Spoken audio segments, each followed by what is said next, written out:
Everyone, আজকে আমি একটু আসলাম ছাদের কাছে কিছু পরিচর্যা করতে, প্লাস আমার পাখিগুলা ডিম পাড়তেছে না অনেকদিন ধরে। শীতকালে একটু ওদের টেক কেয়ার বেশি করতে হয়।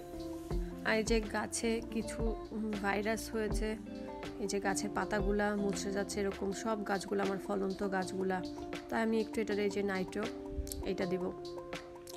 তো নাইট্রো আমি কিভাবে তৈরি করলাম গাছে স্প্রে করার জন্য, প্লাস পাখিরও স্প্রে তৈরি করব একটা, পাখির যেন ডিম বেশি বেশি করে হয়, প্লাস ওদের স্বাস্থ্যও জানি ভালো থাকে। আমি বাজিগার পাখি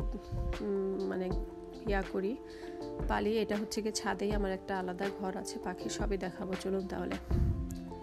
এই যে ফার্স্টে আমি তৈরি করে নিচ্ছি পাখিরটা। 1 লিটার পানি নিলাম। এখন এই যে ইসেল, এই ওষুধটা দিতে হবে, 2 ml দিতে হবে। এটাই লেখা আছে কিভাবে কি দিতে হবে পাখির জন্য 1 লিটার পানিতে। এই যে এখন হচ্ছে গিয়ে এই যে একটা সিরিঞ্জের মতন নিয়ে নিলাম। সিরিঞ্জটা দিয়েই আপনারা করবেন, তাহলে এটা মেজারমেন্ট মাপ ঠিকটা পরিপূর্ণভাবে হয়। এই যে 2 ml নিতে হবে, 1 লিটার পানিতে 2 ml মেপে নেবেন।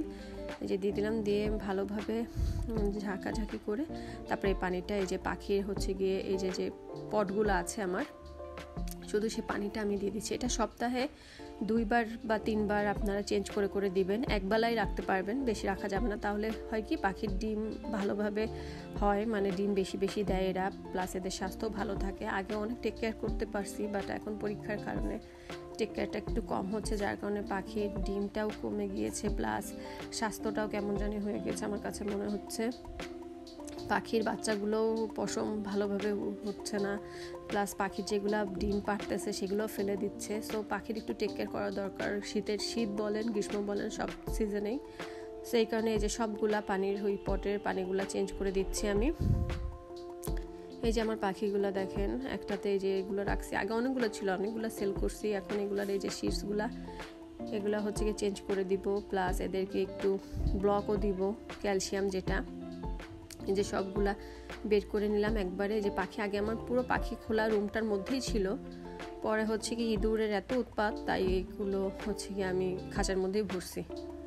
এই যে দেখেন, এই যে চেলে এটাকে হচ্ছে কি ময়লা যেটুকু আছে সেটুকু ফেলে দিয়ে তারপরে এই যে বাদবাকি যেগুলো এই যে শীটস বের হয়েছে, এই শীটসগুলো এখন আমি ওদেরকে দিয়ে দিব। আর এগুলো হচ্ছে কি সব মিক্সড শীটস, এইগুলাই ভালো। সানফ্লাওয়ার যেগুলো শীটস আছে এগুলো এদের জন্য খুবই উপকারী।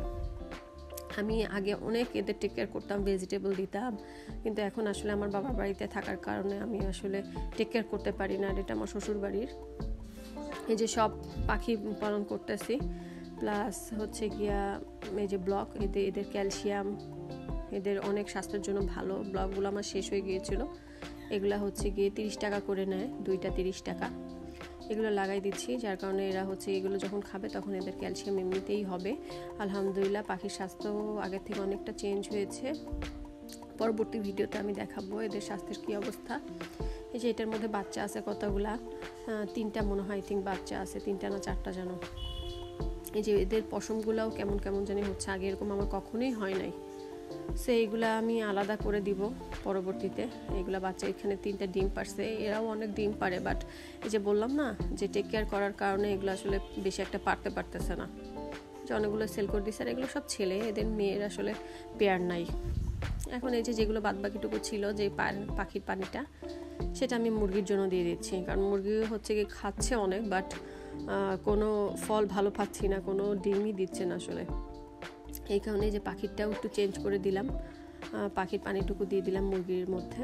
মুরগি, যে মুরগি দেখেন আমাদের মুরগি, দেশি মুরগিগুলা সব, আর মোরগ আছে, খাচ্ছে অতিরিক্ত, বাট কোনো কিছুই ফল পাচ্ছি না।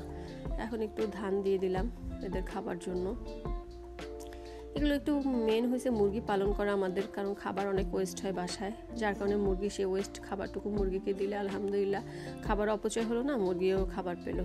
সো এই কারণে মুরগি পালা, তাছাড়া দেশি মুরগি তো অ্যাভেলেবেল শহরের বাড়িতে থাকে না, সো সেই কারণে এই যে মুরগিগুলোকে পালন করা। এই যে এখন এই যে গাছের এই যে নাইট্রোটা নিয়েছি, নাইট্রোটা নিতে হবে যে 2 লিটার 7 আপের একটা বোতল নিয়ে নিয়েছি, এখানে 4 ml দিতে হবে। ঠিক আছে। নাইট্রোটা 4 ml দিতে হবে। 4 ml এই যে করে ফেললাম। 4 ml দেওয়ার পরে এটাকে ভালো করে ঝাঁকায় নলের মধ্যে ধুয়ে দিতে হবে।